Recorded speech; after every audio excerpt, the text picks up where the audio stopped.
All right. Hmm.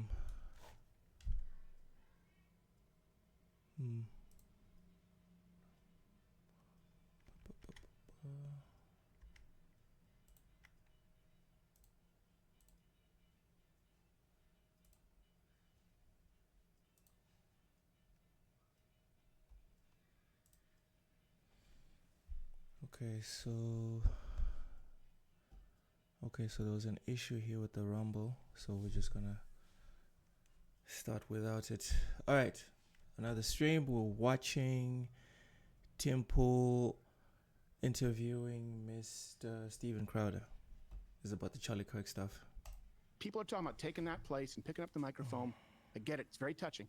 People need to know that there are still crosshairs on that microphone, and people need to take it seriously. So when people say that Captain Obvious over here. Of course they have to take it seriously. People, the guy just died. Of course they have to take it seriously. What are we doing? I'm being irresponsible, I am doing the most responsible thing I can think to do in trying to right maybe some errors, mistakes on my Not irresponsible. Giving warnings is not irresponsible. part. I told people it was dangerous. I didn't tell them the entire extent, and I hope people know and take it seriously. And the only thing that's going to curb it, We all advise, brother. Everyone needs to take this seriously. is for the left to be afraid to even think of it. Since the assassination of Charlie Kirk, death threats have been skyrocketing across the board on every social media platform. You are seeing lists of names be produced, and they are engaging in terroristic threats. It is borderline overt. I say borderline because what I call Tweedledee Tweedledum threats, where one person says, I think more conservatives should die. Someone then says, here's a list of the people that should die. And none of them is creating the imminent threat, but together it forms an imminent threat. So the question now is, how do we deal with this? And no, it's not just fringe far leftists. Take a look at this from the post-millennial. Local Democratic Party in Washington deletes post mocking assassination of Charlie Kirk. Is the post millennial a good source? Like, I think it's worth looking into.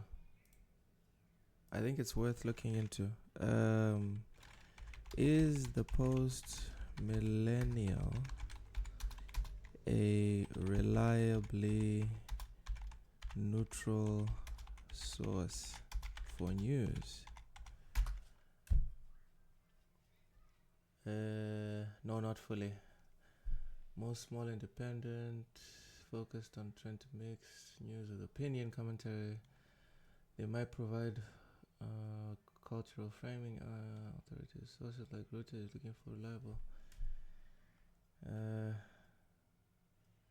Okay, so no, not really. That's the first issue. Okay. Second, local Democratic Party in Washington. Are there any links here in the description? No links. Okay. It is overt. It is obvious. It is happening across the board. It's affecting everybody. So to get a better sense of what's going on, we are being joined by the man himself, Steven Crowder, to give us an understanding of what his perspective is, what's been happening to him. I've obviously talked a lot about what we are going through here. Security assessments, increased security. It's getting crazy. How's it going, Steven Crowder? How you doing? Well, I appreciate, thanks for the intro. Here's the thing, I wouldn't even necessarily say that it's different. And that's what I think is so bothersome, is we have lived under this cloud for very, very long. Yeah. Anytime we show up, anytime, when I've talked about this, and Charlie said it as an inspiration, he took it to a different level. Changed My Mind was an idea to challenge the left in 2016 on the idea of civil dialogue. The first time I saw something about Change My Mind, it actually wasn't Charlie Kirk. It was this guy, Steven Crowder. He was the first one I saw. Like, we'll do it. It won't be cable news. It won't be edited. And it became increasingly violent. I've had, so to give you I never saw one instance, but maybe you decided not to share it. an idea, and the left always says, oh, you're fine, you're okay. I had a trans, and if this is on YouTube, I had a trans individual, you scream at me and then steal a homeless man's lunchbox pencil case, whip it at me from a blind spot. I've had someone try to bash me over the head with a rock. I've had attempts with concrete milkshakes, slashed tires, calls to firebomb the car, attempts on my life, actually, a terrorist. And I haven't talked about this until now, and you know this, because the real threats, you don't want copycats. Yep. Terrorists from Yemen by way till now, and you on the car, concrete. Okay, so it's important to hear what he says here. Milkshakes, slashed tires, calls to firebomb the car, attempts on my life, actually, a terrorist. And I haven't talked about this until now, and you know this, because the real threats, you don't want copycats. So I'm guessing this is why no one's ever heard about this before, because he says he's never talked about this until now. And I guess the reason tracks, right? Because the same way there's now more people saying, no, I'm Charlie Kirk, I'm going to, grab the baton he dropped, and I'm going to start doing this. Same thing happens the other way around. If he was going around talking about, oh, someone actually came to my house yesterday, someone actually slashed my tires yesterday, etc., that would also inspire other people to either be copycats or go a level further. So not a crazy justification. Yep. Terrorists from Yemen by way of Sweden posting the address, my family's work address, the route to between the addresses. And my life is likely saved because a fan saw it posted on YouTube in a comment and cross-referenced the zip code with East Grand Rapids PD, and they showed up at my house. Whoa. This is madness. Absolute madness. It's been going on for a very long time. When I did Change My Mind at SMU, the man in charge of the police there asked my father. He said, why does he need this kind of security? Maya Angelou was here however many years ago. She didn't need it. Yeah. And my dad turned to him and said, why do you think that is? Yeah. Because he and needs you could see the lights turn on. I hope. Yeah. And to be clear, because I know I've made some waves by advocating violence. I am. Not even political violence. I'm advocating for lawful violence, protection of you and your own, where grace has been afforded before. What I mean. So he's advocating for common sense. So if someone comes and attacks you, I would say you have a moral obligation to defend yourself. You absolutely must defend yourself. Is if you were in a restaurant, if you were at your school recital for your kids, and someone came up and was throwing a milkshake at you, or you don't know if it's strawberry, chocolate, vanilla, acid, or concrete, you'd beat their ass. We haven't, because we've been taking the high road, and so it's been open season. We are being hunted. Charlie Kirk was hunted. That is true. He was hunted. Be very clear about that. And what you're seeing, Tim, you know this, and everyone behind this is afraid, because I get it. No one wants to, you don't want to make it about yourself, but I know what you've been through. I know what you've been through, and I know that people are just seeing the one that got through. Yep. And when you block and you block and you block and you block all of these other assaults, all of these other attempts, people say, well, you're fine, you're a big guy, right? Yeah. No, that stops now. I want the left. Because when it gets through the first time, it only needs to work once. That's the truth of it. I want Destiny to be able to do his copycat change my mind thing with no security, as he has done. I hope that they can continue to speak freely with very... That's good, right? He's not advocating for people to silence the people that are on the opposite mental time frame as him. He's like, no, anyone on the left, just like Destiny or whatever, go and do it. It's fine. Do your thing. That's admirable. He's not calling for anyone to be silenced. Very little security for the rest of their lives. Yeah. I want the left to be deathly afraid of showing up to ours and even thinking about being violently disruptive. Yeah. That's why we have laws. Well, that's why most of the planet has laws. It's to deter people. It's like prison time, death sentences, etc., penalties. They're put in place to deter, not to punish, because it's too much work. It's too much paperwork to deal with everyone that's kind of unhinged. That's why you set these high penalties, whether it's time in prison or money or whatever, to cut down the amount of people that would even try. Obviously, you're still going to get people that try, but if the punishment is almost nothing, then you're going to get way more people that try. So, yeah, it's not a problem to say that you want people to be deathly afraid. I hope that I've been crystal clear And if people have a problem with it, I will answer for anything I've said. You know, I don't think anyone should be afraid of deterrent.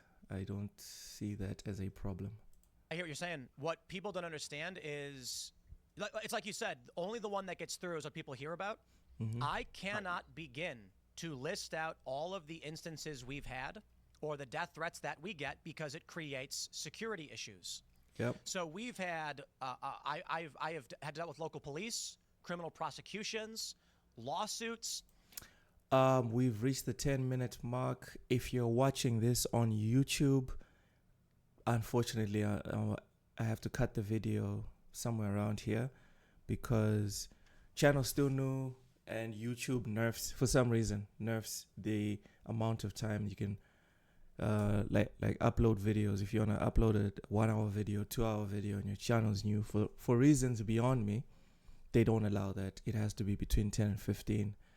So essentially, this is me just giving you the warning that if you want to watch the whole VOD, go to Kick or Twitch, which is where I'm recording live. So if you want to have a back and forth with me, go to Kick or Twitch, and we can discuss these things. Otherwise, smash a like button, leave your comments.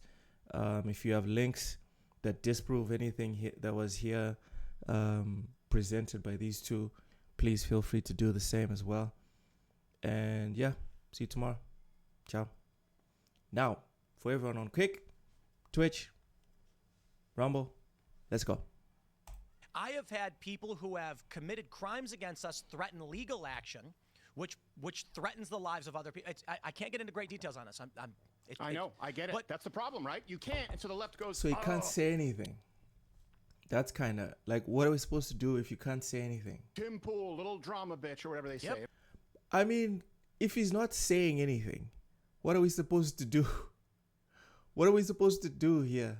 He's not saying anything. I didn't mean to be so rough on you. I'm trying. Oh, something happened with someone at some location, but I can't say. And bro, so don't say nothing. I know, I'm trying to steel man them, and drama bitch is probably about as good as they can do. It's crazy. Yeah, drama bitch. Sure, no problem. How trying to keep this as vague as I can for obvious security reasons. Yeah. Keep it as vague as you want, and people will continue to not care because this could be the musings of you just daydreaming yesterday. We don't know. We don't know. Threat that we had that manifested in physical action, when we tried to get it dealt with, the legal response threatened the life of a third party. Whatever, dude. They will use that against you to target the third party. It was like how it would play out. Show up, not there. Dress, and I'm not saying trans person. Around the next day, one of the people who live there, because again, we don't operate there. And Kirk was this person. This is a clear distinction. What happened? We're not there. And well, plus it's gross. Yeah. But not man on or how it would play out, because that would open the door and create the threats. It's insane. We had a man in a dress show up at our old location and physically attack one of the residents. We're not there anymore. We're not there. And well, plus it's gross. Yeah. But so apparently this guy shows up in a dress, and I'm not saying trans person. This is a clear distinction. It was literally just a man in a dress and was walking around on our old property filming. And I got informed by our security that this was occurring. The next day, one of the people who live there, because again, we don't operate there anymore, was physically attacked by this man. And it became a huge issue. The locals are all really pissed off because I'm not, they were mad when I was there because of the threats, the swattings, the bomb threats. So the guy just goes, several times. He just goes to the address and attacks people because he believes that at the address are Tim Pool's sympathizers. That's extra.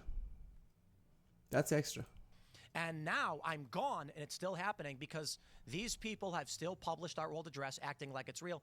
If I list out all of the things that we had to deal with, one recent incident this past weekend, just days after Charlie Kirk's assassination, I think the unfortunate reality is we can't convey the true extent of how dangerous the left is because it increases the danger to us.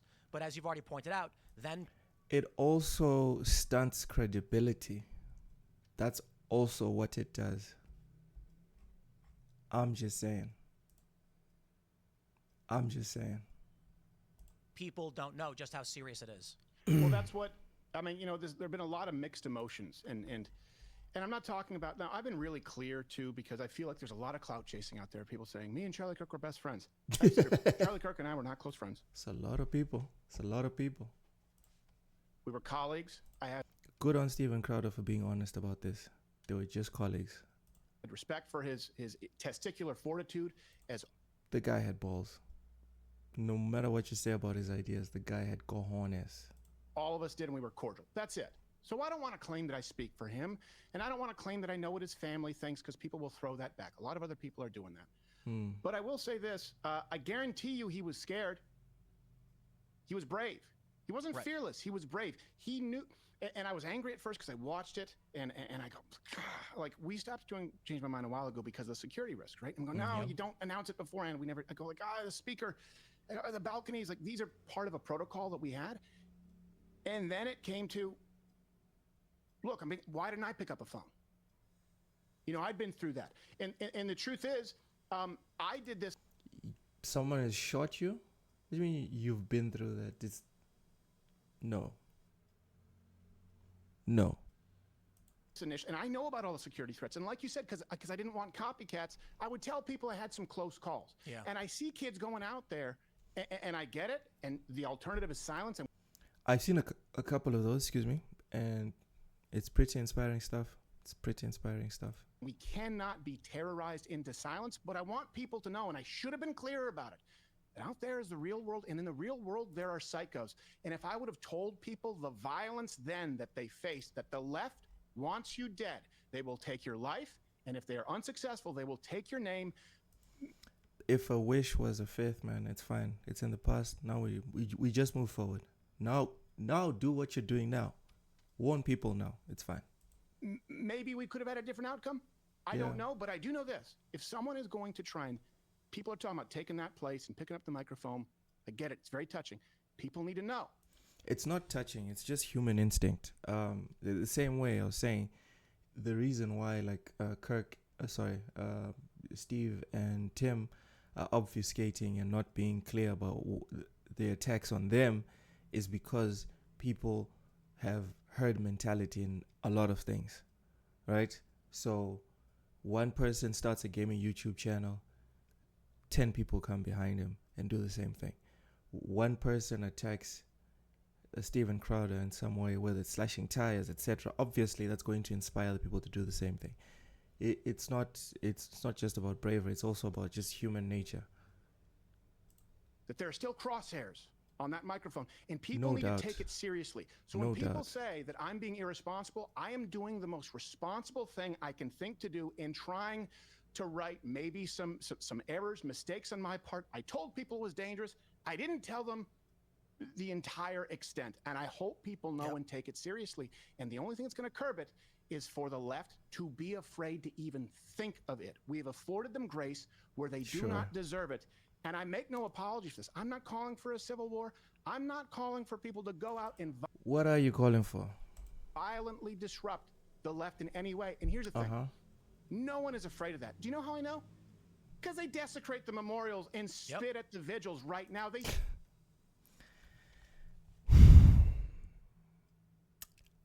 I should have bookmarked the thread, but I saw a thread where people were saying, people bringing up the fact that George Floyd died and half of the US caught fire.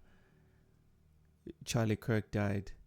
People went to church, saying that, just bringing up those two different reactions. There was a thread that essentially said bringing up those two reactions was racism. I found that hilarious. I found it fucking hilarious. You're kind of telling on yourself. And there was like thousands of people liking it, which was wild. I laughed, but I forgot to bookmark it. I should have bookmarked it.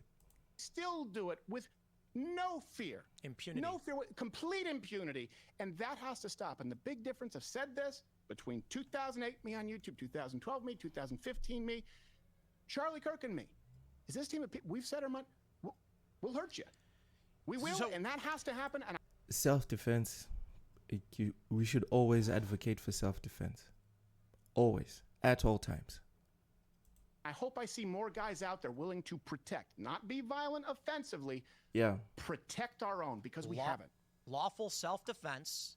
And this is a good point you bring up, because there's a viral video, I commented on it, where it showed all these instances where people on the right had gone to rallies and got attacked, and they never defend themselves. It was very.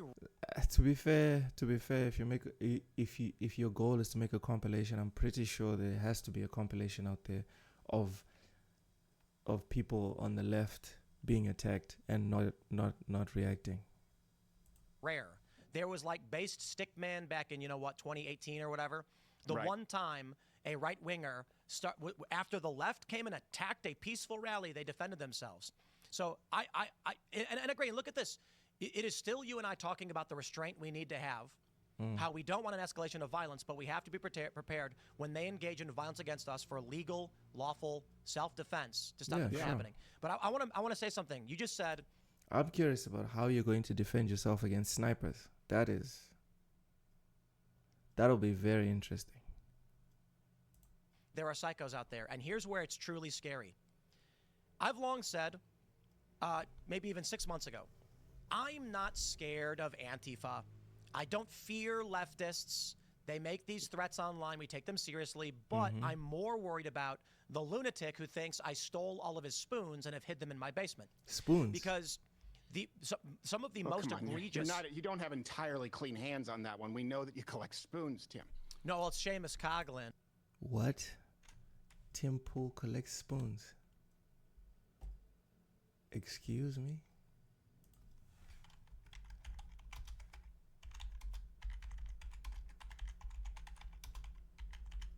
Is that like a meme or what is it?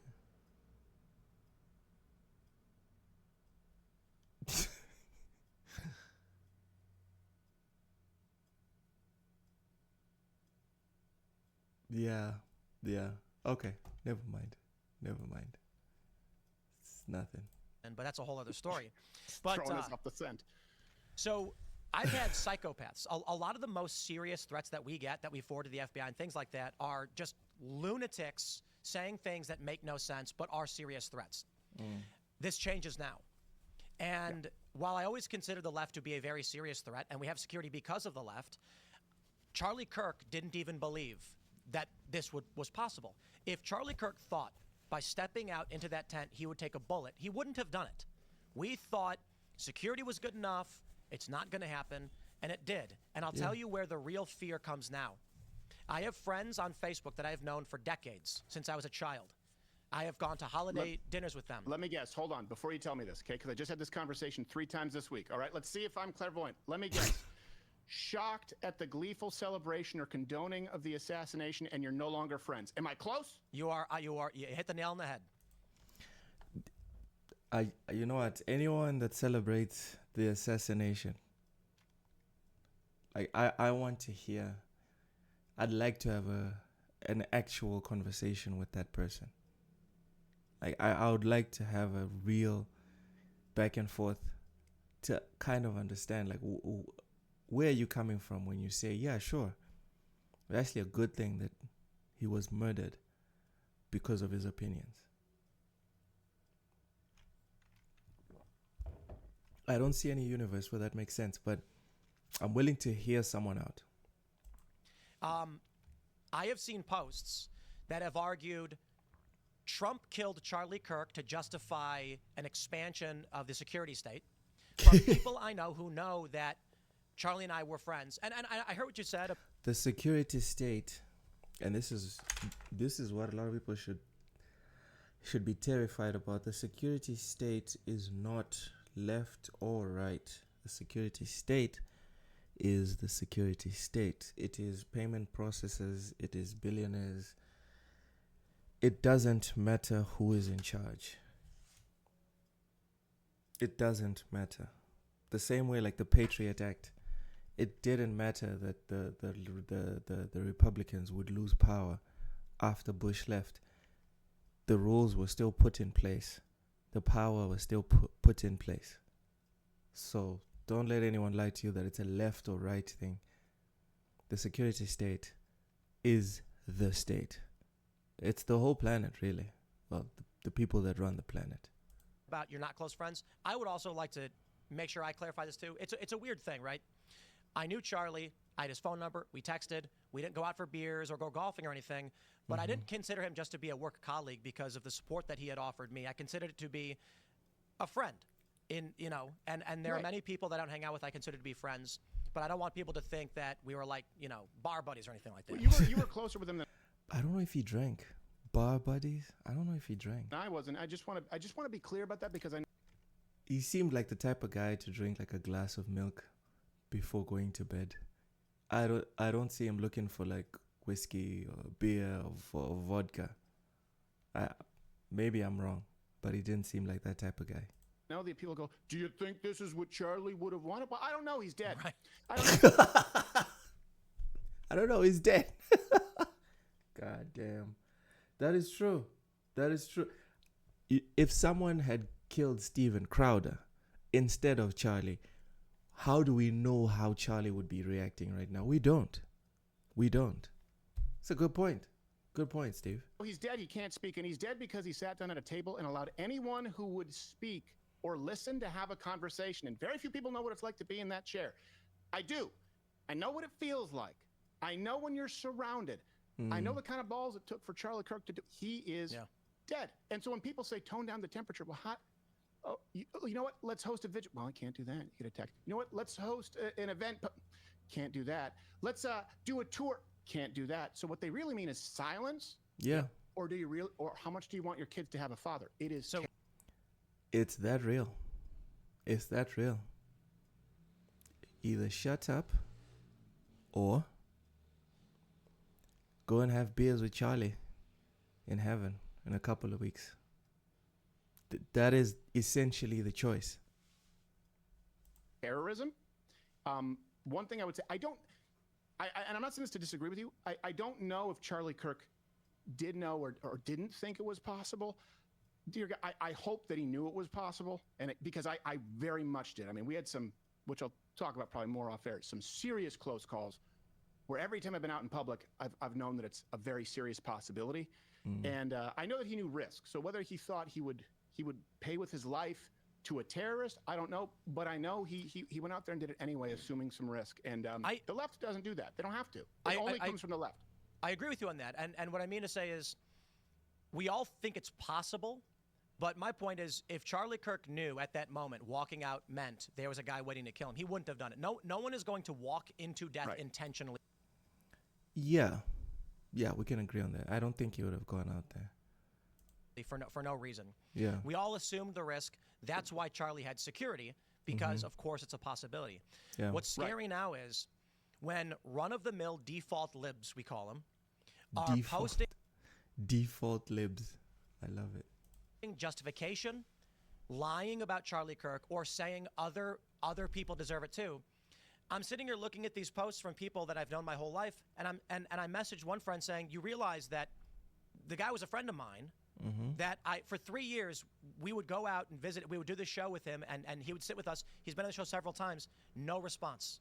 They've cut me off. And that to see other people, my whole feed is filled with every liberal being like, other people deserve what's coming.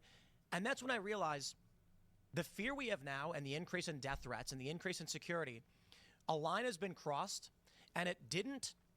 I was asked the other night, one of our members in the call-in show, do you think this will wake the left up and they'll calm down?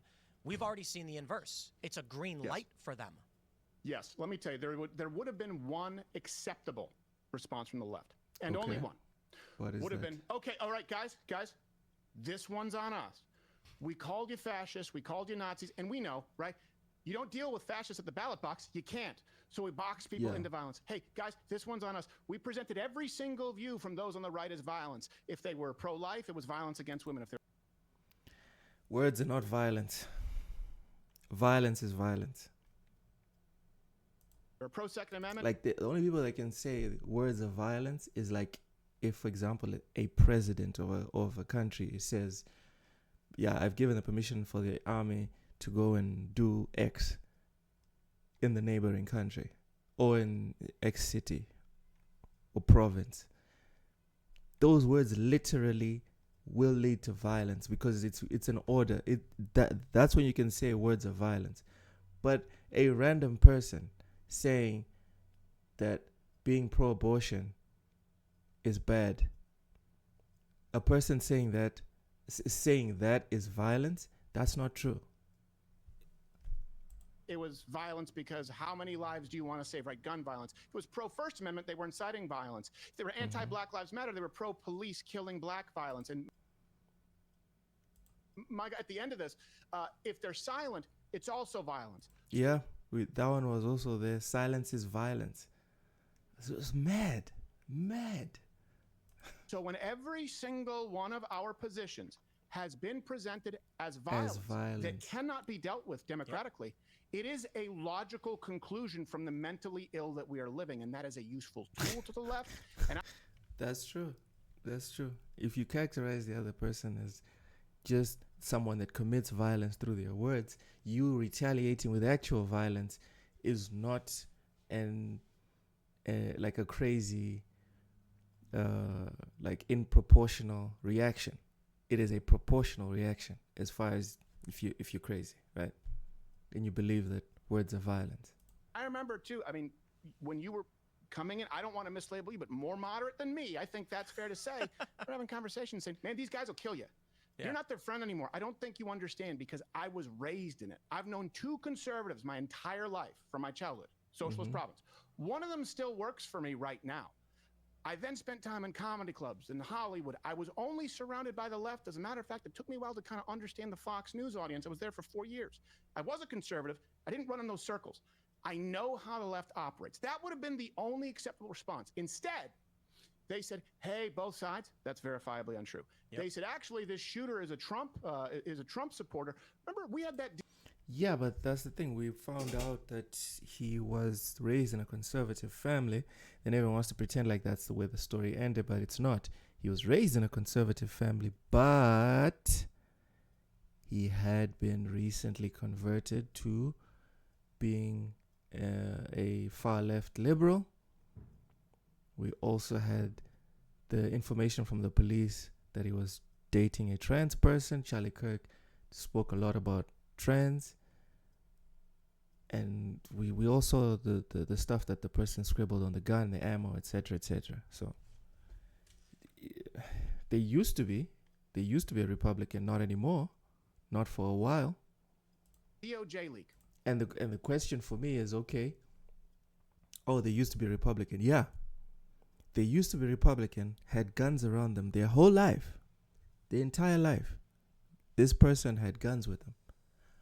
Killed 0 people.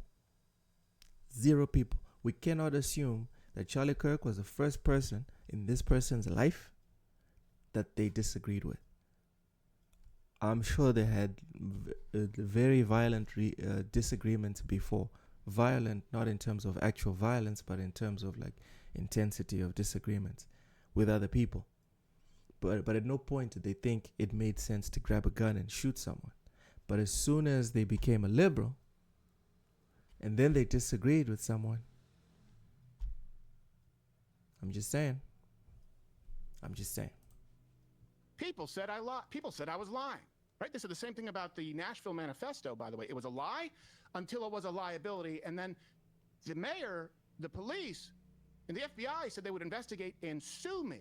By the way, that's one of the few instances of political violence on the left. And Cato put a note saying, just note, we did include Covenant High School, even though it's considered borderline because the PD said it's not ideologically motivated. We were right. And one thing, just one thing. When we released that, 2 points here. The reason we got that leak from an inside source, right? Whenever it was, within 24 hours of the shooting, because someone at that department was concerned that it would be buried because he had seen things like this buried before. Here's the most important part. Bullet engravings, Antifa sayings, trans furry stuff. The shooter's still out there. And so's Charlie Kirk's family. So's the Kirk family. So are you. So are my entire team. And we're on the menu. And the left was more concerned with tarring and feathering my name, your name, than keeping people safe. They lied, and then they tried to blame it on the people who are the victim of the violence. They'll never get this right. Ever. ever. We are not going to hold hands. Never is a big word. Never is a very big word. I try to avoid using never. I'd be lying if I said I've never said never, but never is a big word. I disagree with Steven Crowd. I think they will get it right at some point. Just not now. Probably not now. We are not. I am not going to unify with the left or the spineless right. I do not count them amongst us anymore. And the spineless right. Okay, so is he advocating for extreme right instead of moderate right? I think we need a change in approach. I speak for myself. So there's the obvious question of where that path leads us, and I'm gonna say it like this, because everybody who watches me knows that we talk about civil war periodically, but more frequently than others. I certainly get the memes, but we don't talk about it that much, but it does come up quite a bit. Yeah. And the idea of civil war is nuts. It's crazy. I don't believe it's going to happen. I don't. I'm taking credit for my predictions being correct in many ways, though we haven't reached the full fruition. And the example that I've given is, in September of 2020, I said on this show and on Timcast IRL that if Trump loses in November, his supporters, they're going to go to D.C., they're going to storm into the White House, they will not accept this defeat. What? November came and went. I was called paranoid, crazy, January, rage baiter, pessimist, black-pilled by some on the right, fair enough, all of the left. They mocked me. January 6th happened, and all of a sudden the liberals' narrative changed. It wasn't that I was crazy for suggesting it, even though it wasn't the White House and it wasn't in November. They said Tim Pool had foreknowledge of January 6th, and that statement proved it. Stuff like that, that's what drives people away from your movement, from your political divide, etc. Because what happens is only the people who are like extremes, on the extremes, will sit there and clap like mindless seals when you say and distort reality like that. But the people that like rubbing their neurons together and like to think they will question your wording, they will question your integrity and consistency, really, when on one hand you say you lambast the guy and say he doesn't know nothing, and then when January 6th happened, you go back and say what he said would happen in November was proof that he knew what was going to happen in January. That's just, it's intellectually disingenuous. It's the type of stuff that, for me at least personally, that's the type of stuff that made me sit there and be like, yeah, I can't be a leftist anymore. And so what I have described last year, during the election, before the election, I said, I was debating Sam Cedar. I said, do you think Trump's going to use the military for immigration enforcement? And he goes, yes. And I said, and are you going to let him? And his response was wishy-washy, kind of like, well, liberals might actually do it, but maybe not. And I said, my fear is that the president is going to call the National Guard as it pertains to immigration enforcement.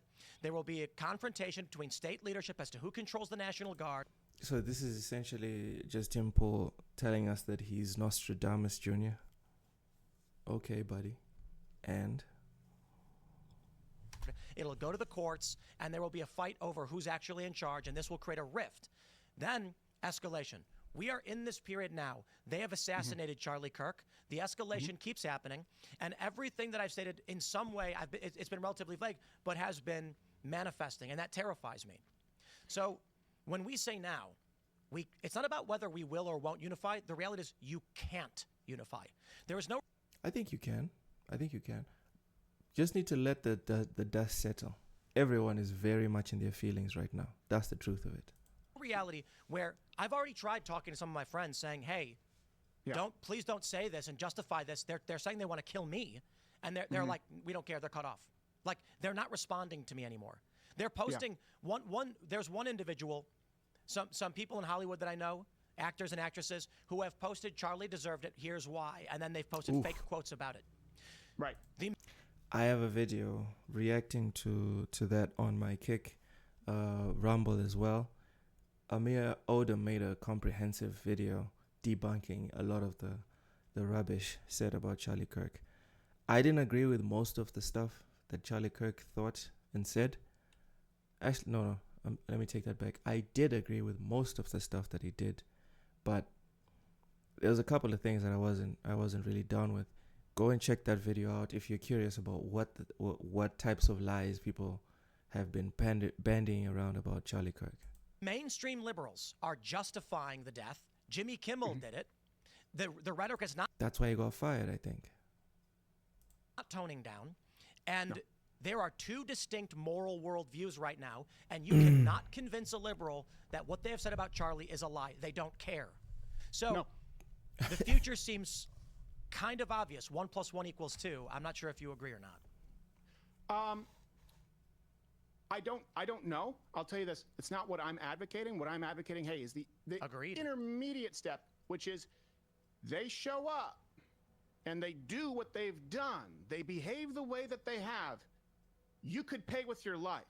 I want every leftist out there right now. I think that's fair. I think it's fair. If you show up somewhere looking to take someone's life, it is only fair that your life is also at stake or forfeit. Yeah. If you're willing to throw a punch, the obvious assumption, the right assumption is you're gonna get some thrown at you. I think that what Steven Crowder is advocating for is basic common sense. To know that this is as close as you ever get to me or my friends as a trophy again.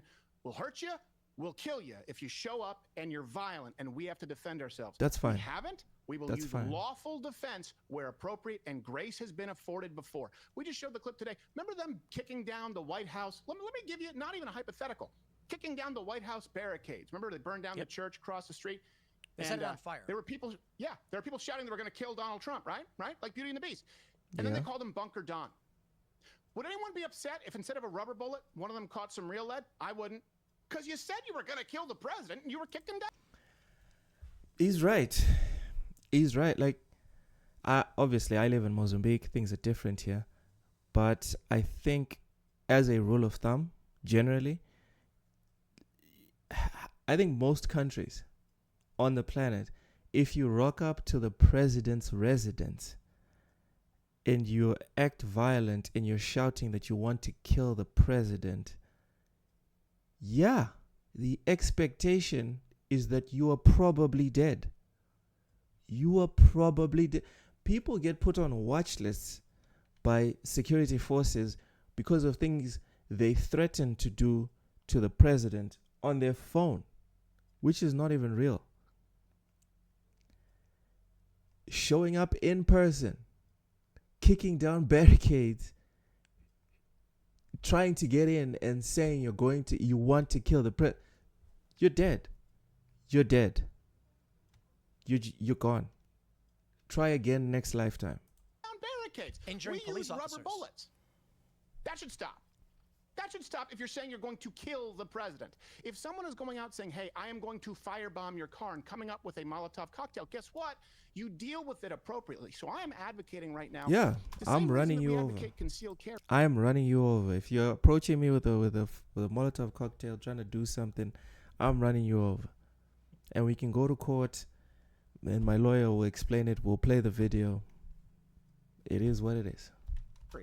The left needs to fear ramifications. If they behave like us, the left, in other words, if you come to, whether it's a Change My Mind, a stand-up show, and you behave the way we behave, guess what? You'll be treated the way we are all treated.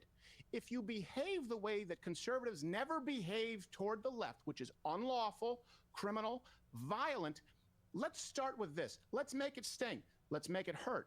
Let's make it known that they don't get off scot-free anymore. And here's the worst part, Tim. They're going to try and equivocate. It only comes from the left. It only comes from the left. What only comes from the left? Challenge people. Show me one Charlie Kirk on the left, not an elected official. Okay.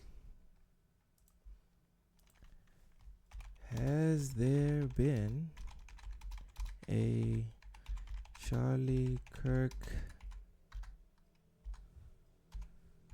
like assassination on the left from a right-wing attacker. Let's see.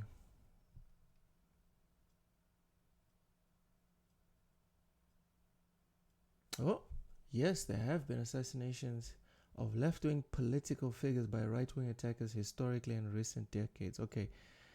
Okay. South Africa, Palestine. All right. Titan. The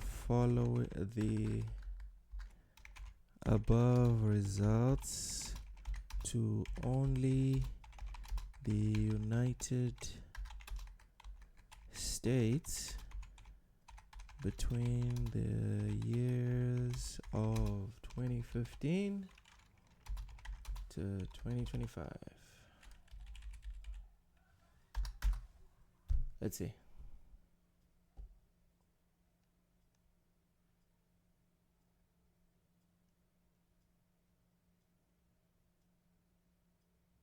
Ooh.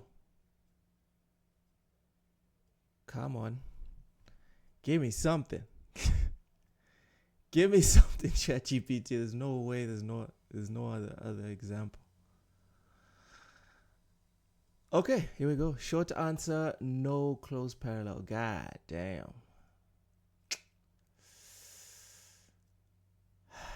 Okay, the clearest political motivated killing is a left-leaning anti-racism protester by a right-wing attacker in that period, Heather Heyer, who espoused white supremacist beliefs, drove his car into counter-protesters. No, that's not the same. There was other deadly attacks by right-wing extremists from the on that window. For example, the 2018 Pittsburgh synagogue shooting, 2019 El Paso mass shooting, but those were driven by racist anti-immigrant motives and did not specifically target a named. Okay, there were high-profile political. Yeah, there's nothing. God damn. I can't believe Steven Crowder. Okay, point to Steven Crowder. Show me one instance where someone was assassinated as an act of terrorism in front. There's no need to rub our noses in it. Let's move on to the next point. In front of their family, merely for opinions, and then gleefully celebrated thereafter. You won't find it. They'll try and go to Minnesota. That guy, by the way, wasn't some Trump maniac. He blamed Tim Walz. He was out of his mind. It's the closest thing they can come to. And something Mike Lee said on Twitter, I don't give a shit. It's not even close. And now they come out and say, Steven Crowder never used to swear this much. Or maybe I didn't watch him a lot. But he never used to swear this much back in the day. This is different. Actually, most of the violence comes from the right wing. I could prove to you that's not true. It's fake. It's completely fake. I did a search for that, and it did say it came from the right wing. Let's hear the context that these guys are going to bring to us. I pull up the ADL heat map all the time because it says white supremacy, anti-government, and, quote, other are all right wing. They have 3 categories of right wing. That way they can make a fake list that blames. Yeah, white supremacy is not right wing. Is it? Mike Lee said on Twitter, I don't give a shit. It's not even close. And now they come out and say, actually, most of the violence comes from the right wing. I could prove to you that's not true. It's fake. It's completely fake. I pull up the ADL heat map all the time because it says white supremacy, anti-government, and, quote, other are all right wing.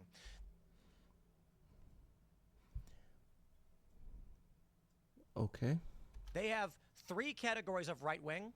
That way they can make a fake list that blames run-of-the-mill conservatives for what some psychotic sovereign citizen does. So it's even worse. Worse. Can I give you a very specific example? Because I know you'll remember this. Let's get this example. Okay. And I'll get through the methodology and why it's all corrupted, but this is all you need to know, folks. Mm-hmm. Remember that man in Portland? His name was Aaron Danielson. He was shot dead point blank by an Antifa member. The guy's name was Michael Rhino, I believe. Mm-hmm. Yep. And he said, we got a Trump supporter.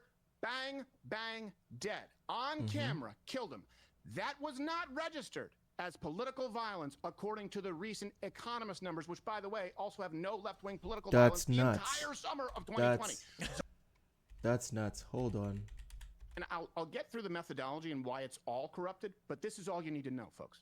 Mm-hmm. Remember that man in Portland? His name was Aaron Danielson. Aaron Danielson in Portland. Aaron Danielson in Portland shot a man that he identified as a Trump supporter. True or false?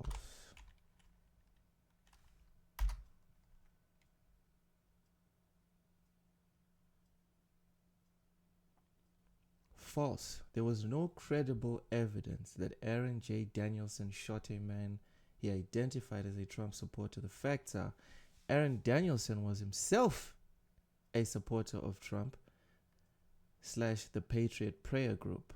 On August 29, 2020, Danielson was shot and killed. He did not shoot anyone. The alleged shooter was Michael Reinhall, who killed Danielson during clashes between Trump supporters, Patriot Prayer, and counter-protesters in Portland. Wait, so Aaron Danielson was killed. He's not the one who shot someone. Okay. All right, let's listen to the rest of Crowder's. He was shot dead point blank by an ANTFA member. The guy's he name was shot. Was Michael Reinhall, I believe. Yep. And he said, "We got a Trump supporter." Okay, so, my bad. I'm the one who jumped to conclusions here.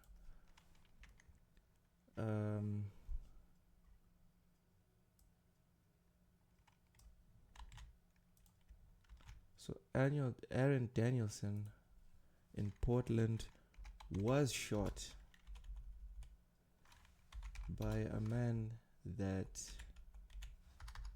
identified him as a Trump supporter. All right. Let's see if this is true.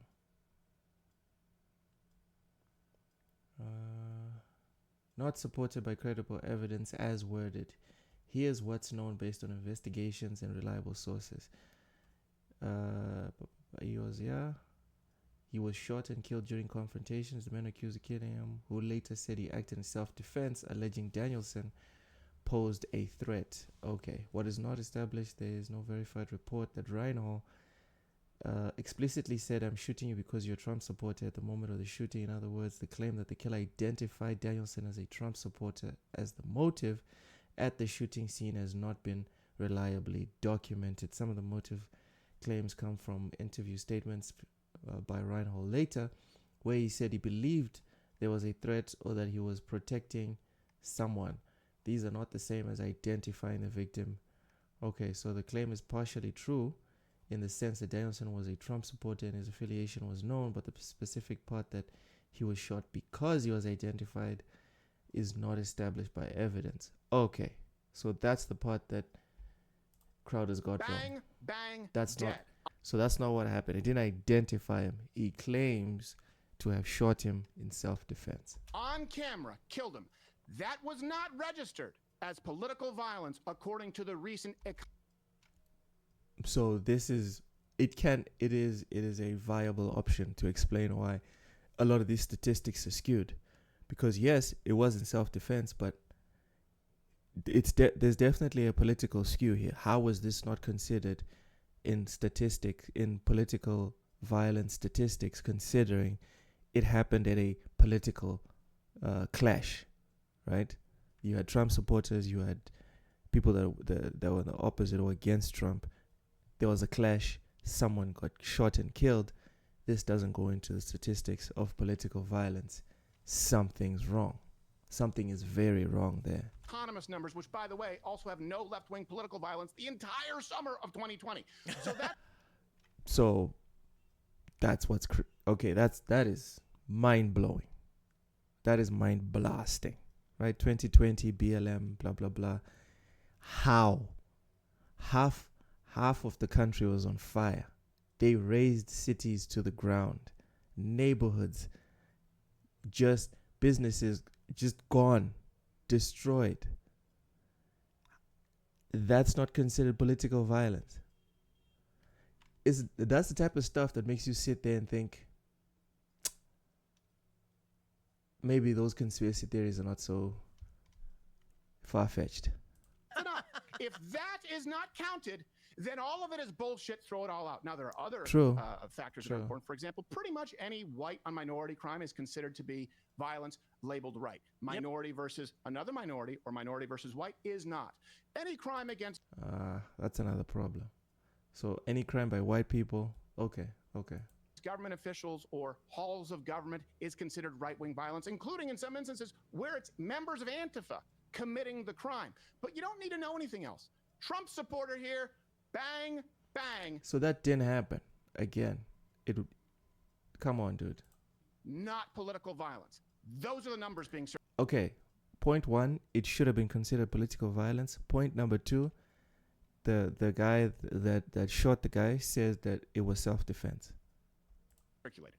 Yeah, I made a graph earlier where I took it's like 13 major cities and then said break down all the violent crime incidents in 2023, which is usually the more accurate data, right? By political party control and preference.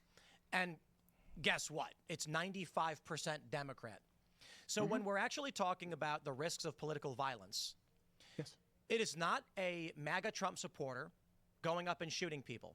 The best thing they can do is say, like, a white supremacist prison gang got into a fight, and that's right-wing extremism. Yeah, but no one's talking. We're asking the question is, Charlie Kirk, does he have anything to do with white supremacy? No, in fact, he advocated against it, so they lie. However, the assassin of Charlie Kirk's worldview was mainstream Democrat. Gender ideology, that was the principal motivating factor according to law enforcement, it appears. And that is, you take any Democrat who claims to be a moderate, and they will support that ideology. You take a white supremacist murderer, and you will... Bullshit. There's a lot of Democrats that don't support that ideology. Come on. Find every single... They don't make up the vast majority, but there's a lot of them that don't. Republican 100% condemning it. Yeah. Well, not to mention that people don't realize this, that neo-Nazis are often still socialists. That's one thing people don't realize. They think they can make all the social programs work if just not for the black. Everyone forgets, or they try to brush it off. But that is true. That is true. Nazis and socialism, same WhatsApp group. Blacks and browns and Jews. Like, people don't realize they actually supported the socialist part of the Nazi name as well. So anything that is white supremacy, they just label as right wing. Let me give you some examples of other ones that are not included, by the way. It depends on whether you're using Cato or you're using The Economist. I'll sort of dismiss the NIJ one because it was removed. The left is saying it's removed because it proved their point, but the truth is it was removed because it was commissioned under a Biden administration and clearly was riddled with inaccurate forms of methodology. Not considered either terrorism or political violence, depending on which one we're using. Not a single one of what the crimes committed in George Floyd's name, where you had over 20 killed, over $2 billion damages within the first few months. That's insane. Darrell Brooks, Waukesha, killed 6, injured 70, not included. Again, that Portland shooting, none of these are. You have to throw all of it out. It is coming from the left, and here's how you know you can believe your lying eyes and ears. That's the empirical. The anecdotal is. It's contaminated data. It's contaminated data. As soon as you say the same people that are giving me statistics considered that the riots from 2020, the George Floyd thing, the Summer of Love, as soon as your organization looks at that whole period and says there was no political violence involved, everything that organization has to say about statistics with political violence specifically, just throw it out the window. Just throw it out the window. The same way like a meteorologist, right? Before you ask them about the weather, you ask them what color is the sky, and then they tell you pink. It doesn't matter. Like anything they say about the weather, starting from there, moving forward, just don't listen to them. If they tell you it's going to rain or it has rained, the sun is going to be partially. I don't care what you have to say about the weather because you don't have the basics. They're showing up and spitting at the vigils and pantomiming a man dying in front of his children. It's not just that professors are showing students a snuff film to create a generation of psychopaths, by the way. That's how you desensitize them, right? Yep. It's that the professors have lived in an echo chamber for so long, they didn't even see it coming. They didn't even understand that people might go, oh, wait, my teacher said good aim to a man who assassinated a father in front of his children. It didn't even cross their mind. That's how consequence-free their lives have been. And now the left tries to do the jujitsu, gaslighting, cancel culture. No, Jimmy Kimmel deserved to be fired. It is not an example of cancel culture. True. And I don't give a shit. I don't care anymore. I want to fight. I hate the evil that inspires these people. I don't like them. I have plenty of friends. I could use a few enemies. I want to. Steven Crowder is called. He wants violence. He wants to step on some necks. Clearly, make examples of anyone out there who wants to make an example of us. And here's the thing. Hey. And that is fair. If someone wants to make an example of you in a violent way, you are 100% justified doing the exact same thing to them if you can do it faster. Self-defense. Equal footing. I've said this to the left. You treat our violent guys who show up to your change my minds and prove me wrongs. You treat our guys the same way we treat yours. You know what? This Steven Crowder guy, lots of common sense. Lots of common sense. Bet you know that's not an equitable trade, right? Obviously. For some reason, it seems like the ones on the right want to have a conversation. I watched the Destiny thing. I didn't watch the whole thing, but I saw a lot of people from the right that tried to speak to him and whatever, and they seemed mostly cordial. That's not what happened with Charlie Kirk's stuff. Even before the attack, everyone on the left that came for him couldn't even be civil. They couldn't just present their position and discuss with him. It always started with insults, ad hominem, etc. They know exactly why. They know exactly why. What this is I guess it's kind of scary to say, but the conversation is over. For the past 10 years... Literally, the guy that was trying to have a conversation, they killed him. Quite literally, that's what happened. We have seen, or longer, we've seen the far left. I mean, I could say since going back to Occupy, the far left has gone out and been violent, and even... They use, I would say, for a while, I call it blunt terrorism. And that is, when an Antifa guy shows up to a peaceful rally and punches someone in the face, it's not national news, no one cares. But it is terror, and it does make people think twice about doing these events. That is true. That is true. They've now crossed the line into a direct assassination of a high-profile political figure and celebrated it. I don't know what argument there is to be had when they're lying about Charlie Kirk, justifying his murder, and defending those who would call for mine. And they have the nerve to say, my God, the fascism. Oh, no, Jimmy Kimmel got fired. In my previous video, I kind of tried to explore what fascism is by the definition. A lot of people throw that word around. They don't even know what fascism is. They don't really understand.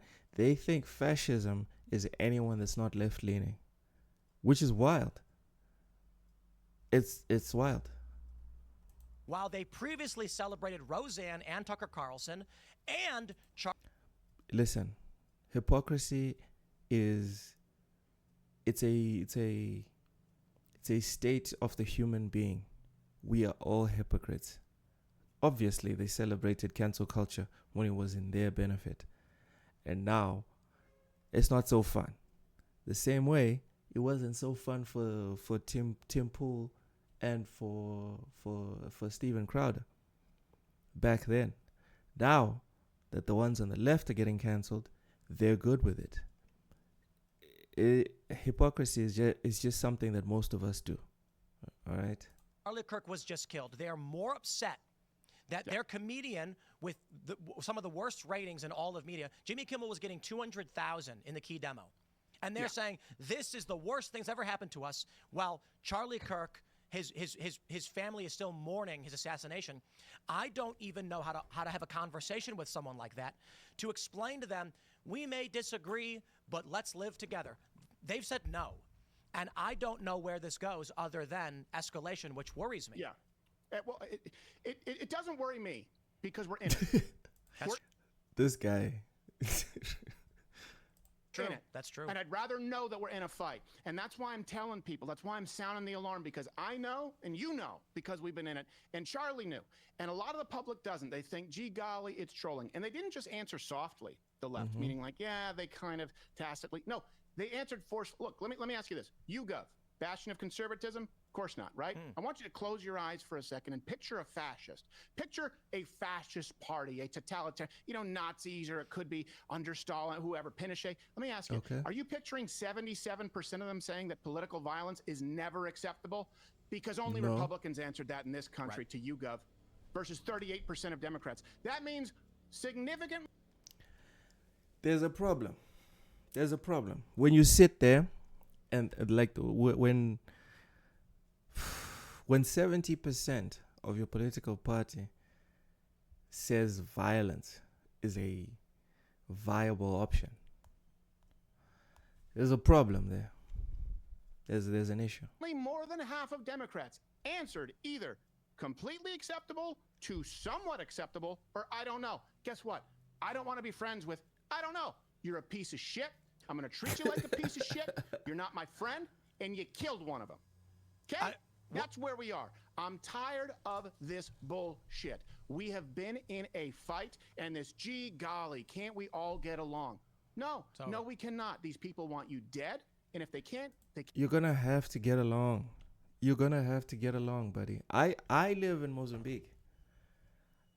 You live in the U.S., half the population feels this way. You're not going to kill half of the United States. You're not going to deport half of the United States. You're going to have to get along, Steve. You're going to have to get along. There's no choice. Sorry. Can't take your life, they'll take your name. They tried to take the ladder from me. I don't care anymore. I just don't care. It just doesn't matter. We're not going to play the both sides bullshit. And I will tell you this. Yeah, go. Sorry. We're not going to play the both sides bullshit because for reasons unknown to me, I can't remember the last Charlie Kirk on the left. I don't think there's ever been one. We just did a search now. Even ChatGPT with all its resources is like, yeah, I don't think it's ever happened. Here we are. I'm not yelling at you. No, I get it. Just to be clear, it's just fuckery, if I can say that on your fuckery. Yo, this guy is upset. Show. I just the fact that we're even having this. No. You guys answered the left. You guys answered political violence is somewhat acceptable. Okay, great. I am saying that lawful violence in response to what you've stated is completely acceptable. If that makes me an extremist, great. They have argued they have the right to self-defense because your words are violence. And I think it's fair to say we have a right to defend ourselves when you're assassinating our friends and political leaders, or every degree of violence they've engaged in, from showing up and beating people to throwing firebombs to giving out Molotov cocktails. We can't live this way. And I see all these posts from people on the left being like, don't you care about free speech? And I'm like, bro, you lost the goodwill from us when you took ours several years ago. Your words mean nothing. You've celebrated murder. Again, going back to the hypocrisy of it, Tim Pool was one of the people that was crying and bemoaning free speech when the left was taking it away from the right.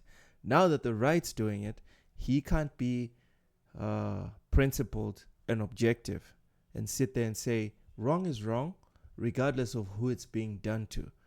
Now, that's the same Tim Pool is saying, you know what? Take it. Enjoy it. Because now it's your turn. That's why I say, you know what? I don't even hold it against them. Because hypocrisy, it's just a state of human existence. You've celebrated violence. If we were all 100% principled, this would be a very strange place to live in. Just saying. Mocked us as we were being attacked. I have no interest in talking to you or even trying to argue at this point. See? I am just going to mock you for the world you created and try to keep myself, my friends, and my family safe. And I'm going to say this last thing. I don't get threats from groypers. I don't get threats from a far right or pro-Israel or anti-Israel. Okay.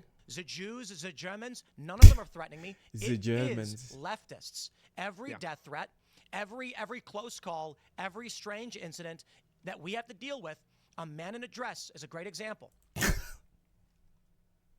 It is always someone on the left doing it to us. So if you are... Is it always a man in a dress? Is it? Is it, Tim? ...going to justify Charlie's death or dance on his grave, I am never going to defend anything you have to complain about. But I do want to ask you... Can I say one thing? Yeah. One thing about Jimmy Kimmel. Okay, I really, the comic in me appreciates the art of distillation, because the left is trying to go, see, you're the party of cancel culture. First off, shut the fuck up. Second, let me make... What point is that? That's not even a point. What the fuck? What the fuck is that? Make this really clear, okay? We've always had the bounds of society where we deemed something unacceptable and you were not to live amongst us because it was such a violation of decorum. Cancel culture is a shifting of the Overton window. It's like someone walking backwards laying down landmines. Let me put this in 2 phrases. Okay. 1963, JFK is killed. Do you think if that day a professor showed the film to his students and said, yeah, I'm glad that the bits of his brain landed on his bitch's jacket, do you think he would be fired? Oh, yeah. Probably. Of course. Now, let me ask you, 63, same day. If he said to his classroom, men are biologically different from women, would he be fired? No. No. There you go. You understand cancel culture. Let's move on. We're adults. Okay. So essentially, okay. Cancel culture has always existed, and will always exist because of what we deem acceptable at the present time. Yeah, that's fair. It is getting really, really strange. So I'm just curious. I have to. What I had stated to Variety when they interviewed me on this one is, it's not so much that it's an increase in the threats. Like it is. It's just making more real what we already knew. I was talking to a veteran who had him on the show on IRL, and he said, when we were in combat in, say, Afghanistan, you feel the threat when you go out there, but after a couple of weeks, you start to become complacent. Maybe you don't look around the corners anymore, and that's when the ID goes off or you get shot at. Yeah. And I feel like that's what this is really exposed. So my last question is, I'm curious, how has it been for you guys? Have you had any alerts, close calls, and an increase in let's just call it weird instances or threats? Yes. Are we going? I thought we were going for an hour, right? Or no? We could if you want. Okay, yeah, I'm fine doing it. I didn't want you to think because I know initially you said 30 to an hour. I told him to say I'm good for now, but whatever you want. Obviously, you can boot me. Yeah. Here's the thing too. I went through some very public legal battles, and I had I'll use the term spineless conservatives dox the house where I and my children sleep to Antifa. I think you kind of covered some of this without getting into detail. So that's been ongoing, and your life is forever changed, right? Everything you do always has to be done very prudently. Oh, yeah. Without exception. You have to be perfect, because what the left sees, what the world sees, I should say, is what gets through. Guarantee you, for what you saw happen, the absolute atrocity, tragedy, the cold-blooded assassination as an act of terrorism against Charlie Kirk was one of dozens that got through. No doubt. There's no doubt that was not the first attempt. There is no doubt. We can agree on that. And there's a difference between drama. Someone said they want to kill me. Okay, get in line. And real ones, I would say that they're still pretty steady. But again, I'll tell you, this is a personal thing. My lady, my girlfriend for quite a while now, she's a fiery Latina. When she met me, I kind of have a reputation of being a hermit, a little bit of a recluse. I'm a homebody, but I was getting a lot of threats at one point. Homebodies. Aren't we all? When she met me, I was largely kind of staying at home and being careful. So I would just tell her I had some close calls. On our show, she saw a highlight reel with everything from me getting punched in the face, horse-collared, people attempting to firebomb, throwing all this stuff. And she has been, now to the uninitiated, what someone would view as paranoid. Where she said, I didn't know how, I only see the positive interactions. We go somewhere, and I said, yeah, so maybe now you understand why sometimes I'm a little tense. And I hate this, but she's getting a taste of it because I wanted to protect her from it, and you can't. That's the real issue, too. That's really tough as a man. It's like you can't protect those around you from these animals. So the closest thing I can think of is a tone shift. I want the left to be scared. I want it to hurt when they try and hurt ours. I'm not even advocating That makes sense. Political violence. I'm advocating for the first time conservatives to exercise their right to lawful violence. And we need to see this across the board because the systems, I agree with him. if like 4 or 5 extremists try and attack a conservative, and then 4 or 5 of them end up dead, and it's front page news, and then nothing happens to the person that was doing the Change My Mind or whatever interview, and it's like, yeah, you were violent, you died, we're moving on. If that happens 4 or 5 times, I can see the amount of people attempting to go after these right-wing influencers just cratering and disappearing, because then they will know that, yeah, man, there's no fruits for this labor, just death. You're advocating self-defense. Yeah, but we haven't been doing it. I know. That's the thing. I watched these videos where conservatives get punched in the head. When Andy Ngo was being mercilessly beaten, he didn't fight back. He just kept going as they beat him.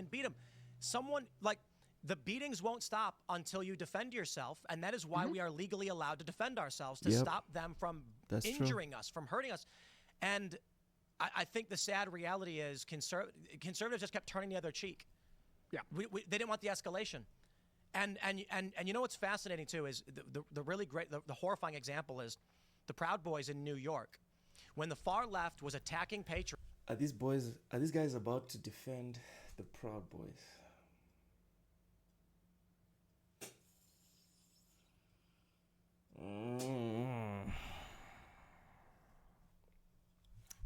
Okay. Of this speaking event with Gavin McInnes, Proud Boys came out. Antifa was taunting and throwing things. The Proud Boys engaged them. A fight broke out. I'd call that mutual combat, although to be fair, Antifa went to their event and instigated it. But fine, let's call it mutual. Okay, what are the Proud Boys in New York?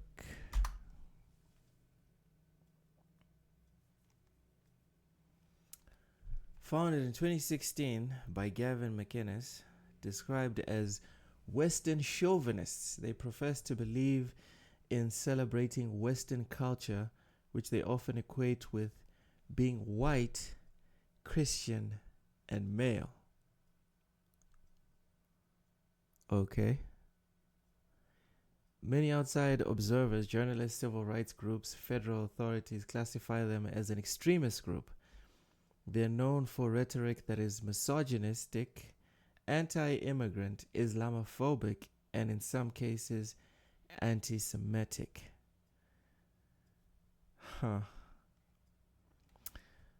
Organization is local chapter based. They have chapters in many U.S. states. New York is one of them. Public presence includes rallies, protests, counter-protests, street confrontations.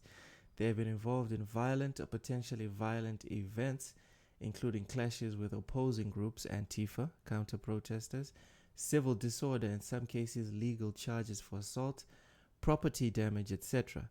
Nationally, they played a major role in the January 6, 2021 attack on the U.S. Capitol. Several members were indicted in connection to conspiracy, civil disorder, and other charges. Okay. Go ahead, try and defend them, guys. When the police showed up, the Proud... Okay, so this is a specific incident. And instigated it, but fine, let's call it mutual. When the police showed up, went to them. Hold on. Antifa was taunting and throwing things. The Proud Boys engaged them. A fight broke out. I'd call that mutual combat, although to be fair, Antifa went to their event and instigated it. But fine, let's call it mutual. Okay. When the police showed up, the Proud Boys, with smiles on their faces, thanked the police and gave all their information over, and Antifa said, F the police, and ran. Okay. And then, with the information on the Proud Boys, the city government said, lock them up, and they got 4 years in prison, despite being the ones aggressed upon. Ouch. Oh my God. I can't believe I'm going to say this. I'm not defending the Proud Boys. That's not what I'm doing. What I will say is, if there's an event set up by a specific group, another group decides to go to said event and they weren't invited. They're in direct opposition of the group that was there. And then they start throwing stuff and being violent, because that's what chucking stuff is, right? In that instant, it's everything that happens after that is self-defense from the group that just wanted to have their little whatever rally thing. That they weren't killing anyone, they weren't hurting anyone, they weren't burning anything, they were just doing their thing. Someone came in, had a different opinion, and is throwing stuff at them. This whole pod seems to be just trying to defend self-defense, which shouldn't even need to be defended. It's the most common sense milquetoast thing, right? Fuck, I can't believe I'm saying this. In this instance, the Proud Boys should not have been taken to jail. They were the ones who were just practicing self-defense. I can't believe I just said that. Yeah, conservatives have largely been avoiding this because we know that if you try to defend yourself, the law was coming for you. They would lock you up and let Antifa go. Now, and that's wild. That's wild. You defend yourself, and then you're the one who goes to jail. What? Trump is saying Antifa's a terror organization, and we're not playing that game anymore, and they're crying about it. Absolutely. And let me send this. Trump says the organization that is far left is a terror organization. When the left was in charge, they said the organizations that were far right, like the Proud Boys, were terror organizations. It's nothing. This is nothing. This is just politics as usual. Message to everyone out there. Look, Kyle Rittenhouse shouldn't have been treated with anything other than good shooting and a pat in the back from the judge. The guy had already shot at him and was aiming a gun at him, and he shot his bicep in a John Wick move. Okay? This is what you're talking about, the Proud Boys right there. Exactly. These people, Daniel Penny, they shouldn't be alone. And like you said, the law will be against you. But hey, to everyone listening right now, again, lawfully defending yourself, understand this. Yep. They can't catch you all. They can't arrest you all. They What? can't prosecute you all. My guy, what? This guy is unhinged. He's unhinged. It's like if there's enough of you doing it, they won't arrest all of you. Wow. Because people I guess if you look at the BLM riots, that is true. People have woken up right now. They know the enemy that we are facing. It is within. And if they see the selective prosecution, people are going to know. That's what the left has used, right? They falsely claim victim. Conservatives have actually been the victim of institutionalized discrimination. Let me give you an example, and I can't take credit for this. The investigative unit here, they're 7-0. The best that's ever done it. The most consequential that's ever done it. I can't even tell you their names because I'm not allowed to. With the Covenant School shooting, right? What happened is we got that manifest, and now it's included in the Cato stats. It would not have been. Think about that for a second. Yep. We got it. They accused us of lying. They said this isn't legitimate. Then they said it's legitimate, but it'll hurt the family. And they still maintained there was no ideological motivation. They still protested to Cato. What about the ones that we don't catch? Mm-hmm. Think about that. The numbers are already... What about the ones that we don't catch? Why is Cato lying? What's that? Why is Cato lying? Well, Cato said they included it. They said, we included it, but it's Audrey Hill Covenant is borderline because I believe they said the police claim that it's not. So we opted to include it, but just know... Well, what about that is borderline? And what about a man being shot point blank because how do I know he was murdered? Because we saw him murdered. How do I know he was murdered because he was a Trump supporter? Because the guy who murdered him said it's because he's a Trump supporter, and it's not political violence. It's like a nightmare where you're trying to scream and no one can hear you. Yeah. So stop screaming and start protecting yourself. I think we should include all... in Chicago, you've got a lot of violent crime among the young black men. They're the majority of the murders. That's all left, as far as I'm concerned. So I'm gonna. What do you mean that's all left? We don't know if all these black men are left.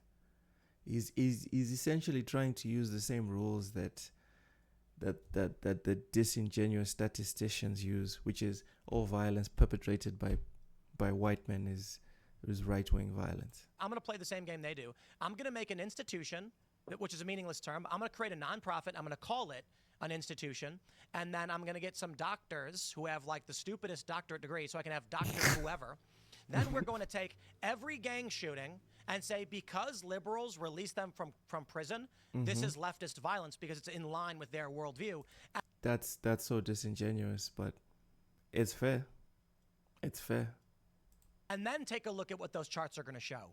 It's going to there's going to be such a small sliver of right wing, we may as well not even include it. In fact, we won't. We'll say the right was so low compared to leftist violence that it was a rounding error we decided not to include. Jeez. Yeah. You know what? I think that's completely fair. I can tell you exactly why. Let me give you, and I have this written down here. It's just like cancel culture. If they can cancel, if when the left is in power, it's okay to cancel people on the right, then it's now okay also to skew numbers and mess with the statistics. Billy Davis, according to these charts that are circulating right now, this is a white woman who stabbed an Asian woman on a bus in 2024, Bloomington, Indiana. Okay? It was listed on the database there, the TPP database is what they use. It was listed as right identity focus because she was white. Damn. Because she was white, it's a right-wing attack. That's crazy. Compare that to Brandon Elliott, a black man brutally assaulted an Asian woman in New York City, 2021, I believe, was convicted of a hate crime. And it wasn't listed on the TPP database at all. Two-tier policing really pisses people off. Go and ask the people in the UK. Two-tier policing doesn't end well. Now, here's the other thing. Because of our justice bureaus, because they've stopped recording interracial crime statistics, right? They changed that, I believe it was in 2016, where it's kind of murky. You have to use isolated studies. Keep in mind that data shows 85% of all assault crimes in the San Francisco Bay Area were black on Asian. 85% of all assault. Now, it's a small sample size because we can't get it from the DOJ. Just call it leftist. We can't get it from the FBI. Don't just call it leftist. Jeez. Yeah. Well, I mean, because look, the left talks about white supremacy and white privilege, and so the data shows they have white liberals have an outgroup preference. So if then the violence is targeting non-black people, then I think our institution can just refer to that as leftist, and we'll make those charts, right? Now, the reality is... Good enough for me. But we've been honest the whole time, and this doesn't work on the right. You can't make fake stats to trick the right. They'll just get mad at you for doing it. But liberals fall for it every time when the left does it. No, you're absolutely right. Yeah. And that's also why it's hard sometimes to get the right to sort of coalesce, you know. And why is that? I'm curious. Why is it that the right insists on genuine stats? The left is okay with surface level doctored information.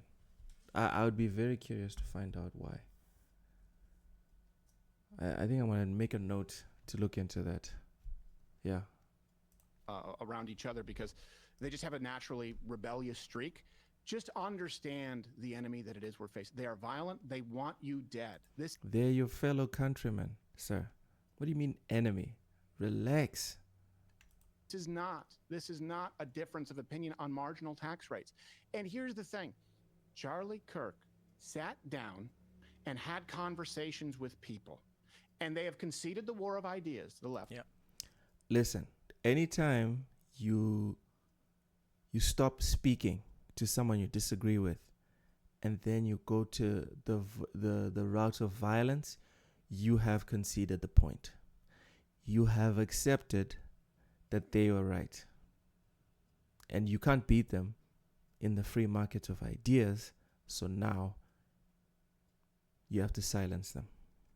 Because they can't win, so they took his life. They took his life anyway. Now, let me ask you this. Anyone watching, anyone listening, what views do you hold that you think might be to the right of Charlie Kirk? If you vote Republican, there's a good chance, a few of them, what do you think they'd do to you if given the chance? How about this? They say Charlie Kirk is far right. I live too far away. I argue he's a moderate. You know why? Because publicly, privately, overtly, he said gay people should be welcome in their movement. And he's got viral videos where a young... I saw one of these viral videos when I was watching the Amir Odom debunking video. This guy, he's so chill. Someone comes in and says they're gay. Is like, I don't care. What are your thoughts? What are your views on politics? That doesn't sound like a homophobe to me. young gay conservative is talking to him on the microphone, and Charlie says, "You don't need to describe yourself as gay. That's not who you are. Yeah. You're a conservative. I hope that you come to Christ." That's what Charlie. He said you're a human being as well. He said you're a human being first before all of that stuff. Charlie Kirk said to him. Imagine 15 years ago that the Republican Party was not there. They're claiming Charlie Kirk is far right. I argue that Charlie Kirk was moderate. And so what does that mean for everybody who actually is staunchly conservative? No, you're exactly right. And I don't want to, I don't think it was necessarily moderate in belief. I think it was moderate in approach. Sure. And so was I for a long time. I really was. I really wanted to show that we could have dialogues. The problem is the left killed people anyway, so I don't care anymore. If they want to know why, they've made me this way. Ruthless. Yeah, man, Steven Crowder sounds like an extremist right now. It sounds like he's done having a good time. Merciless. Indifferent, lawful violence. That is what I'm advocating. I make no apologies for it. Anyone who has a problem with it, I'll make the case. And this reaction saying actually more violence comes from the right, it tells you the left is incapable of taking accountability, and they are going to continue down this path. More people are going to die unless something changes from our side. It's that simple. The worst thing I think about it is, Mehdi Hasan is a good example. He published a list of out-of-context quotes, as have many of these liberals, because this is the second degree of how they try to defend and justify the murder. Yeah. What they're doing now is, here's what I think happened. I think when Charlie first was assassinated, liberals were all cheering and dancing. There was one viral video from some random woman. She's not anyone special. And she said, she was laughing and said, the best thing about it is that Charlie was not well known enough to be a martyr. I saw that video. That's what they thought. And then the Yankees, the Cowboys, all these football teams held a moment of silence for Charlie. In Vegas, on the marquee, they were putting up in memory of Charlie Kirk. The New York Times put it on their menu bar at the top of their website, Charlie Kirk. And I think then liberals realized, oops, this guy was actually extremely popular among regular people for trying to just have a conversation. It was entertaining. It was fun. He made it fun to have these conversations. So they shifted their tactics. Liberals were now feeling scared. Are people now going to be mad at us for cheering for this? Don't worry, says Mehdi Hasan and Occupy Democrats. It was wrong to kill him, but look how evil he was. And that's what's wild to me. That's what's wild to me. Because I grew up in a time when genuinely evil people, like the leader of the KKK and all these other organizations, genuinely evil people existed and could say whatever the hell they wanted to say. No one killed them. No one attacked them. The people that got killed were people that actually were there to help unify, heal, and bring the world together.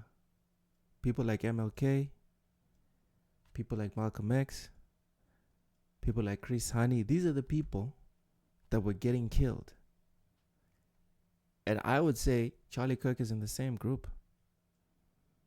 He was too effective at bringing people together. That's why they took him out. Because what Charlie Kirk used to say, he wasn't the only one. Tim Pool was saying the same things, more or less. Just wasn't in university. Steven Crowder is the one who even started the format that Charlie Kirk then like mastered and took all the way. They didn't kill him. Charlie Kirk was on such a level that they were like, no, this guy needs to go. He needs to, like, dude, if MLK had lived, he might have ended up being the president.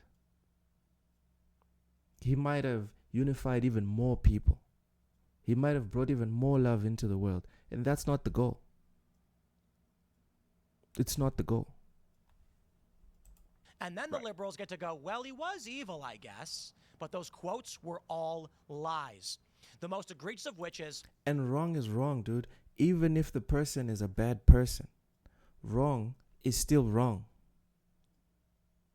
We can't sit here and be like, no, because he said these specific things, now we kill him. No, we don't kill. It's not good for any society to kill people for their thoughts and opinions. It's not. There's memes going around all over Facebook where it says black women in brackets, and then it says ... don't have the brain processing power to be in these positions. I watched the video. It's not exactly. That's not what he said. That's not what he said. Context is so important. That's not what he said. It was about Jackson Lee and Ketanji Brown Jackson, who said, I'm a DEI hire. He never said that. Charlie Kirk never said black women. He said these women who have stated publicly they were hired under DEI. They literally said that themselves. Didn't have the processing power, the brain processing power, to hold these jobs. He was referring to specific individuals, not whole groups of people. But they lie because they need you. What they want is they want liberals to publicly say, sure, the assassination was wrong, but privately think it was okay. And when you say but, when you can say blah, blah, blah, blah, blah, but as soon as you say but, everything you said before doesn't matter anymore. So you cannot say, right? You can't say the assassination was wrong, but that is incorrect. The assassination of Charlie Kirk for his ideas and thoughts was wrong. Full stop. Turn the page.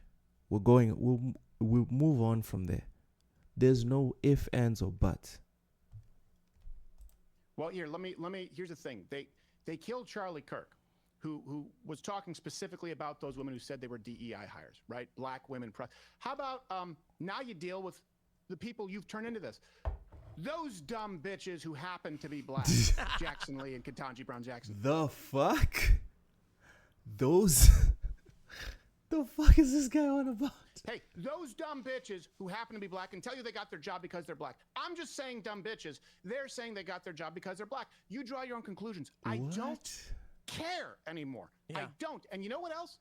When I talk with black people, and I'm a guy, again, after, we changed, one of the things we changed my mind to talking with people because quite literally it's harder to set up a shot. So I can walk with people and just talk with people. And I had to do it out of necessity. Then we did black and white and the gray issues where I go into a barber shop. I talk. I'm surrounded by black men. They are not offended at all. Yeah. When I go, hey, you know what? Do you understand why we get concerned when we find ourselves at the intersect of ML King Jr. Boulevard and Malcolm X? They go, yeah, we are too. Yeah. Listen.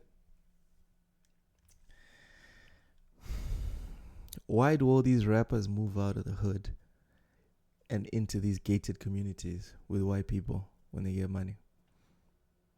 Why do regular black people, as soon as they're financially able, move the hell out the hood? Why? Why? Come on. The left who wants to perpetuate this offense because that's their currency. It's evil. It's evil. Yeah, he didn't say it, but they're still doing it, right? Did you know, Stephen, that Charlie Kirk said, and I quote, "Black children are a gift from God." Now that doesn't sound like a white supremacist to me, but let me caveat that. Yeah. It's a new age white supremacist. This one is updated for 2025. What actually happened was that Charlie Kirk was at one of his events, and a black woman walked up with her young child, who's about a year old, and she was asking Charlie a question about faith and made a mention of having a child. Charlie smiled and said, you just had a kid recently? And said, yes. And he goes, that child is a gift from God. Now, here's the thing. What they do is they apply false context.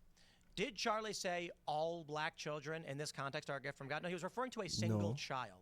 Yeah. The reality is, on the right, if I were to make that fake quote, conservatives would be like, hey, he didn't say that. He was referring to, because we want the truth. We want to know what he was actually conveying. Again, I'm super curious about why on the right, if we are to go with Tim Pool and Steven Crowder's theory, why do the people on the right, why are they so specific? Why do they not fall for these statistics? Why do they always look for more than 15 sources to corroborate a claim from a headline? But people on the left will take a single headline, won't read the article, and just run with it. Why? That's what has me curious. But we know He literally does believe that any child of any background is a gift from God and children are fantastic. Yeah. We not only do we not make fake quotes to lie and smear people, we can't, because people will get mad. You know, every day I put up a video on YouTube. I try to make sure the title is as accurate, conveying my opinion without distorting it as possible. And I still have people on the right saying, rage bait, you're like this, you know, we put up a title and like yesterday with Jimmy Kimmel getting fired. And as soon as it goes live, all the comments, you know, there's like 3 or 4 comments saying, this better not be clickbait, this better be real, as if I'm lying when I say Jimmy Kimmel was fired, because they won't tolerate lies. The left, they revel in it. Yeah, well, that's the one thing they do agree upon. Like, they agree upon lying. Like, this is the method, this is the battle plan. Whereas conservatives, we can disagree about a whole lot. Like, for example, I mean, I may disagree with Charlie Kirk's statement on that, because the truth is, it's a 50-50 shot. You don't know if it's a good baby or not. Good baby, Hitler baby. You could have made the world a worse place for having given birth. What? Now, see, that's a joke. We can do that. The left would take that out of context. This is, I'm going to treat people like they're going to do it. You got to treat people like they're adults. Hey, you guys know what I'm saying, right? You guys know cancel culture, right? Difference between brain bits and saying good shot and, hey, men and women are a thing. One's something that is deplorable, to use their term.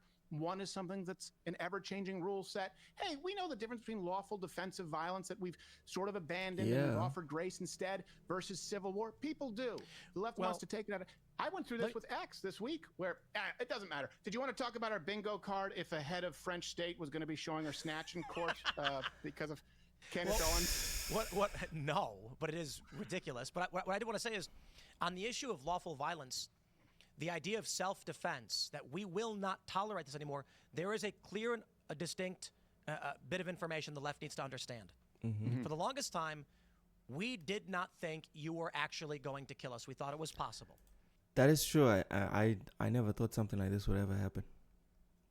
This genuinely shocked me. And we thought that when you showed up with rocks or Molotovs, for the most part, the violence was bad, but we try to avoid the fights, right? They say in the fight, any fight you've avoided is a fight you've won. The problem now is they've actually killed Charlie Kirk. And now I have extreme fear of death from the left, not just because of what I witnessed, but because they are posting online a list of names with you and me on them saying we should be next and saying go kill them. So taking that into context, it's not a joke. It's probably going to happen. Someone is trying to make it happen as we speak. That's just the truth of it. I can only make one assumption, and I have the legal right to do so. If I fear for my life, I will use whatever power I have to defend myself. If you are going to inflict great bodily harm or death upon me or the people around me, I have a legal right to self-defense. And they have made sure with this killing that we all feel that any step they make towards us with violence is a risk of death. And now I don't want anyone to die. I don't want anyone to get hurt. I oppose the death penalty. I want people to live peacefully and comfortably, but I am not going to sit back and let you just shoot me or kill me. So my eyes, I am staying vigilant. I am getting my security guards, and I'll keep it real simple. You know what? I'm going to say this, Stephen. I will never. Again, never is a very big word, brother. Never is a very, very big word. Even defend myself. I want you to hear that. You know why? My armed guards with AR-15s will do it for me, who are around me and watching. Yo. Okay. To make sure if you try to step forward and risk the life of me and my family, they will use all legal means to stop the threat before you can hurt other people. There'll be a price to pay. Yeah, well, I understand that. For example, when I did, because a lot of the Change My Minds weren't even on campus; they were just in public spaces. It's the one time I didn't carry. My security guards were there for the left. Because what do you think I do to you? What do you think I do to these people if they're not there? If I'm sitting with my family, you've met me. Look, it's a hobby. Some people, they dabble in watercolors, oils. Mine is fighting. That's been a hobby of mine for a long time. They're there to protect them, because if you steal a homeless man's lunchbox and launch it at my face while claiming you're a woman in a Letterman's jacket, it's an actual video, you can go watch it, I would have beaten your ass. But now, afforded no grace. I agree with you, and I think it's a very noble thought. I disagree with one thing. I don't want everyone to live in peace and comfort unless they deserve it. unless they've earned it. And in this country, for me now, it's you need to earn it. I want them to live in fear and... All right. Steven Crowder. Brother man needs to chill. He needs to relax. Discomfort if they are willing to commit acts of violence because of political differences. I don't want them to have peace. I don't. I really don't. I appreciate you going longer. This has been a lot of fun. So I'll say one last thing. I've got advice for these leftists, for these liberals, and I hope they take it. Hear me.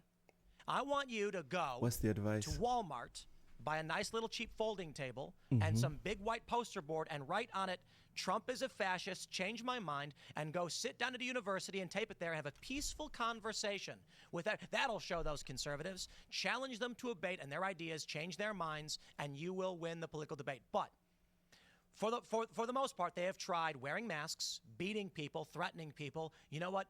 That doesn't fly. Try the change my mind approach, and I, with a smile on my face, will say, appreciate it. Oh, I appreciate it. And you know what? I would tell them, bring security with you, but don't bring security to be prudent, but you know you won't need it, leftists, because you never do. Remember, I've lived amongst them too. I've also gone and cared with the left. All right. Now they just want to make digs at the left. All right. That was that was Tim Pool and Steven Crowder on the whole Charlie Kirk thing and self-defense. Yeah, in closing, I do agree with the general sentiments that everyone has the responsibility to defend themselves from violence, actual violence. Defending yourself from mean words that you disagree with using violence, that is indefensible. That's what fascists do. That's what fascists do. So that's pretty much it. Tomorrow we shall be looking at another video. I'm thinking maybe my bookmarks. I've got a ton of bookmarks I need to get through on Twit. So yeah, tomorrow that's what we're gonna do. All right. Thank you so much for watching. Ciao.